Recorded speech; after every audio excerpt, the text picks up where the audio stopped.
క్రైస్తలో ఈరోజు దేవుని యొక్క వాగ్దానము కీర్తనలు 85వ కీర్తన 12వ వచనం. యెహోవా ఉత్తమమైన దాన్ని అనుగ్రహించును. దేవుడి వాక్యాన్ని ఇచ్చును గాక. ఆమేన్.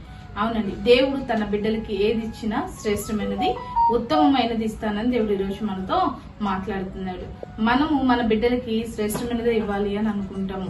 వారు ఏది పడితే అది అడిగితే మనం ఇవ్వండి. మనం వాళ్ళకి వండి పెట్టే ఆహార పదార్థాలు కానీ, ఇచ్చే వస్తువులు కానీ, నా బిడ్డలకి నేను శ్రేష్టమైనది ఇవ్వాలని తల్లిదండ్రులు ఆలోచన చేస్తారు. పరమ తండ్రి అయిన దేవుడు నీకు కూడా శ్రేష్టమైనదే ఇస్తాడు. చాలాసార్లు మనం అనుకుంటాం శ్రేష్టమైనది కాకపోయినా ఏదో ఒకటి ఉంటే బాగుండు అని అనుకుంటాం. అది రానప్పుడు, అది పొందుకున్నప్పుడు మనం కృంగిపోతూ ఉంటాము. కానీ అది నీకు ఇంకా ఇవ్వబడట్లేదు, అది ఇంకా నువ్వు పొందుకోలేకపోతున్నావు అంటే శ్రేష్టమైన దాన్ని దేవుడు నీకు ఇవ్వాలని ఆశపడుతున్నాడు. కాబట్టి ఆ విషయంలో దేవుడు ఆలస్యం చేస్తున్నాడు. ఆలస్యం అద్భుతం చేసే దేవుడు మన దేవుడు అండి.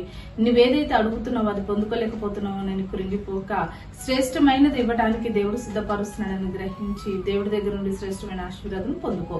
అటురీతిగా దేవుడు మనల్ని అందరినీ దీవించును గాక. ఆమేన్. ప్రార్థన చేసుకుందామని.